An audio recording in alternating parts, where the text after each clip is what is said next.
Tout a commencé 6 mois plus tôt, le jour où Sena a épousé Fifameh, la femme la plus belle et la plus mystérieuse de tout le quartier de Fitjrosset à Cotonou. Sena était un homme simple, commerçant dans une petite boutique au grand marché de Dantokpa. Fifameh, elle, venait d'une famille de Ouida dont personne ne connaissait vraiment les origines. Les premiers mois furent idylliques. Fifameh cuisinait de bons plats, de la pâte avec la sauce crin-crin, riait, prenait soin de leur maison. Sena se croyait l'homme le plus chanceux du monde. Puis les nuits étranges ont commencé. Sena se réveillait parfois au milieu de la nuit et le lit conjugal était vide. Fifameh n'était pas là. Il la retrouvait parfois sur le balcon, regardant la nuit noire de Cotonou, ou dans le salon, assise dans le noir, immobile comme une statue. « Tu ne dors pas, mon amour ?» demandait Sena. Et Fifameh répondait toujours « J'avais soif, rendors-toi. » Un soir, Sena a remarqué quelque chose d'étrange. En rentrant du marché de Dantokpa, il a trouvé des billets de banque dans la poubelle de la salle de bain. Des euros froissés, humides, mais bien réels. Il les a pris, les a lissés, les a regardés longtemps sans comprendre. Quand il a montré les billets à Fifameh, elle a éclaté de rire. « Mais voyons, c'est l'argent de ta propre poche. Tu l'as laissé tomber par terre au retour du marché, idiot. » Sena a voulu la croire. Il a rangé les billets et n'y a plus pensé jusqu'à cette fameuse nuit. Cette nuit-là, Sena s'est réveillée en sursaut. Des bruits étranges venèrent de la salle de bain. Des hauts-le-cœur, des suffocations. Il s'est levé doucement, a traversé la chambre et a poussé la porte de la douche. Ce qu'il a vu a figé son sang. Fifameh était à genoux devant les toilettes. Mais ce qui sortait de sa bouche n'était pas de la nourriture. C'étaient des billets d'euros. Des euros encore humides qui tombaient les uns après les autres dans la cuvette, flottant à la surface de l'eau. Fifameh a levé la tête. Leurs regards se sont croisés dans le miroir. Dans ses yeux, Sena n'a pas vu de honte. Il a vu de la peur, une peur animale. Le silence a duré une éternité. Seul le bruit de l'eau qui coulait encore du robinet brisait l'absence de mots. « Fifameh, qu'est-ce que tu es en train de faire ?» a finalement murmuré Sena, la voix étranglée. Fifameh a craché un dernier billet, a essuyé sa bouche d'un revers de main tremblant, puis s'est relevée lentement. « Je peux t'expliquer. Ce n'est pas ce que tu crois, a-t-elle dit, mais sa voix tremblait comme celle d'une enfant prise en faute. Ce que je crois? Fifameh, tu vomis de l'argent, des euros. Explique-moi ce qui se passe avant que je devienne fou. » Fifameh a fermé les yeux un long moment, puis elle a parlé. « Je ne suis pas celle que tu crois, Sena. Je ne suis pas une femme normale. » Sena a senti ses jambes faiblir. « De quoi tu parles? Je viens d'une famille spéciale de Ouida, initiée à de profonds secrets, le fa et le vaudou. Chez nous, les femmes de ma lignée ont un don mystique qui nous permet de matérialiser de l'argent. Mais il y a un prix. Quel prix, Fifameh? Quel prix? » Elle a baissé la tête. « L'argent que je crée, je dois le vomir. C'est comme ça depuis la nuit des temps. Ma mère le faisait, ma grand-mère aussi. Mais pourquoi tu ne m'as rien dit avant notre dot et notre mariage? Pourquoi tous ces mensonges? Parce que chaque fois que je le dis à un homme, soit il me quitte par peur, soit il veut m'utiliser pour s'enrichir. Je cherchais quelqu'un qui m'aimerait pour moi, pas pour mon argent maudit. » Sena est resté silencieux longtemps. Puis, il s'est accroupi devant elle. « Combien? Combien as-tu déjà vomi depuis qu'on est mariés? » « Des milliers d'euros, peut-être 10 000. Je l'ai caché dans un endroit secret. Je voulais nous acheter une parcelle à Calavi, construire une vraie maison. » Cette nuit-là, ils ne sont pas retournés se coucher. Assis par terre sur les carreaux de la salle de bain, ils ont parlé jusqu'à l'aube. Et Sena a pris une décision qui allait tout changer. Au petit matin, Sena a pris une décision qui a surpris Fifameh plus que tout. « Montre-moi où tu caches l'argent. » Fifameh l'a conduit dans la cour arrière de la maison, derrière de vieilles bassines. Là, caché sous une plaque de ciment, se trouvait un trou rempli d'euros. Sena a compté 23 000 euros. Une fortune colossale pour un petit commerçant de Dantokpa comme lui. Avec cet argent, on pourrait ouvrir une grande boutique à Akpakpa, quitter ce quartier, vivre décemment. « Tu veux garder cet argent, même en sachant d'où il vient mystiquement ?»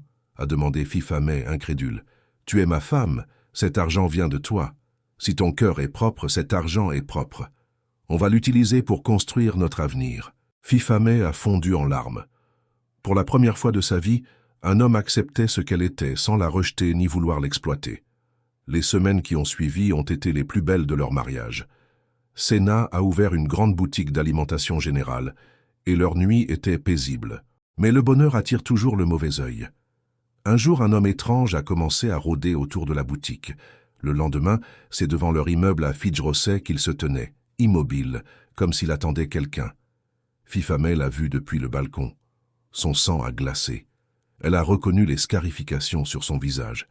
C'était un émissaire de son clan de Ouida. « Sena, ils m'ont trouvé. Mon couvent m'a retrouvé. Nous sommes en danger. »« Qui t'a retrouvé? De quoi tu parles? »« Ma famille est mystique. Ils ne m'ont pas cherché par amour. Ils veulent me ramener parce que je suis leur poule aux œufs d'or. Sans moi, la richesse du clan s'effondre. » Dehors, l'homme en boubou sombre avait disparu. Mais sur la porte de leur appartement, quelqu'un avait tracé un symbole avec du kaolin blanc. Un symbole que Fifamé connaissait trop bien. C'est le signe des récupérateurs de la confrérie. Ils m'ont marqué. Dans 3 nuits, ils viendront me chercher. Personne ne viendra te chercher. Personne ne t'emmènera. Je te protégerai, a promis Sena. Cette nuit-là, Sena n'a pas dormi. Assis dans le salon, il a veillé, une machette à portée de main, écoutant le moindre bruit dans l'immeuble. Au matin du 3e jour, Fifamé est venu le trouver, le visage marqué par l'insomnie. « Il faut qu'on parte, Sena. Loin, très loin, au Togo ou au Ghana. Partir où? Ils te retrouveront. Il faut les affronter. Tu ne sais pas de quoi ils sont capables avec la sorcellerie. Ma propre mère m'a livré au couvent quand j'avais 12 ans. J'ai réussi à m'enfuir à 18 ans. Pendant 6 ans, j'ai été leur esclave. Ils me forçaient à vomir de l'argent chaque nuit. Ils me battaient si je n'en produisais pas assez. » Sena écoutait, le cœur déchiré. Il serrait les poings, la mâchoire contractée par la rage. Cette nuit, ils viendront. Et si je résiste, ils te tueront mystiquement devant moi pour me briser. Je ne veux pas ta mort, Sena. Alors on va les battre à leur propre jeu. Tu m'as dit que l'argent que tu vomis, c'est toi qui le matérialise? Alors crée plus que jamais, mais pas pour eux, pour nous. Je ne comprends pas. Cette nuit, quand ils viendront, ils trouveront une femme qui vomit de l'argent. Et on va leur faire une offre qu'ils ne pourront pas refuser. Le plan était simple mais risqué. Sena est allé voir son compte en banque, a retiré toutes leurs économies, et le soir venu, ils ont préparé une mise en scène. À la nuit tombée, ils ont disposé des milliers d'euros dans la chambre. Fifamé s'est préparé, le corps parcouru de frissons. Minuit a sonné. Des bruits de pas sourds dans le couloir, puis la porte qui s'ouvre sans même que la serrure ne saute. 3 silhouettes sont entrées dans l'appartement. Un vieux prêtre appuyé sur une canne sculptée, l'homme en boubou sombre et une vieille femme enveloppée dans un pagne sombre, qui semblaient commander le groupe. « Nous savons que tu es là, Fifamé. Tu ne peux plus fuir le pacte, c'est fini. » Soudain, la lumière s'est allumée. Sena était assis dans le fauteuil du salon, un verre d'eau à la main, parfaitement calme. « Bonsoir, on vous attendait. Asseyez-vous, nous avons à parler. Où est Fifamé? Rends-nous la fille du couvent ou la foudre va te frapper ici même, » a menacé l'homme en boubou. « Fifamé est là, elle va venir. Mais avant, regardez ça sur la table. 50 000 euros, c'est ma proposition. Vous laissez Fifamé tranquille et cet argent est à vous. » La vieille femme a éclaté d'un rire sec, rocailleux. 50 000. Elle nous en rapportait le double chaque année, petit imbécile de Cotonou. Alors disons 100 000. Et un contrat. Je vous donne 100 000 euros par an et Fifamé reste avec moi, affranchi du couvent. Le contrat était simple. Les récupérateurs renonçaient mystiquement à Fifamé et Sena leur verserait 100 000 euros par an, prélevés sur ce que sa femme produirait. « Pourquoi ferais-tu ça » a demandé le vieux. « Pourquoi payer pour une femme que tu pourrais simplement garder pour t'enrichir seul ?»« Parce que je l'aime. Et parce que je sais que sans ce contrat rituel, vous la traquerez toute sa vie avec vos gris-gris. Je préfère payer que la perdre. » C'est alors que Fifamé est apparue dans l'encadrement de la porte de la chambre. Elle avait entendu chaque mot. « Acceptez, mère. Acceptez le contrat rituel, où je vous jure sur les ancêtres que je me laisse mourir de faim dès ce soir, et vous ne reverrez plus jamais un seul euro de moi. » La vieille femme a regardé sa fille longtemps. Puis elle a pris le stylo que Sena lui tendait, a versé quelques gouttes d'une potion sur le papier et a signé. Elle a regardé sa fille une dernière fois, un mélange de haine et de respect dans les yeux. « Tu as trouvé un homme qui t'aime vraiment et qui n'a pas peur de la nuit. C'est rare dans notre lignée, ne gâche pas ça. » Puis elle s'est tournée vers les 2 hommes. « Prenez les sacs d'argent. On rentre à Ouida. » La porte s'est refermée. Le silence est retombé. Fifame s'est effondré dans les bras de Sena, pleurant toutes les larmes de son corps. « C'est fini, mon amour, c'est vraiment fini. Ils ne reviendront pas. » Cette nuit-là, pour la première fois depuis des années, Fifame a dormi paisiblement, sans cauchemar, sans peur. Les semaines ont passé, la boutique prospérait, mais une question taraudait Sena, une question qu'il n'avait jamais osé poser. Un soir, il a pris Fifame par la main sur le balcon. « Il faut que je te demande quelque chose. Ça me hante. L'argent que tu vomis, il vient d'où exactement? Tu le crées du néant? Tu le voles? Comment ça marche ?» Fifame a pris une profonde inspiration. « Je ne devrais pas te le dire. Personne ne doit le savoir. Mais tu as tout sacrifié pour moi. Tu as affronté le clan. Tu mérites la vérité. L'argent que je vomis, ce n'est pas de la magie noire de création. C'est de la restitution. Je vole l'argent des méchants. Chaque nuit, mon esprit voyage, dédoublement.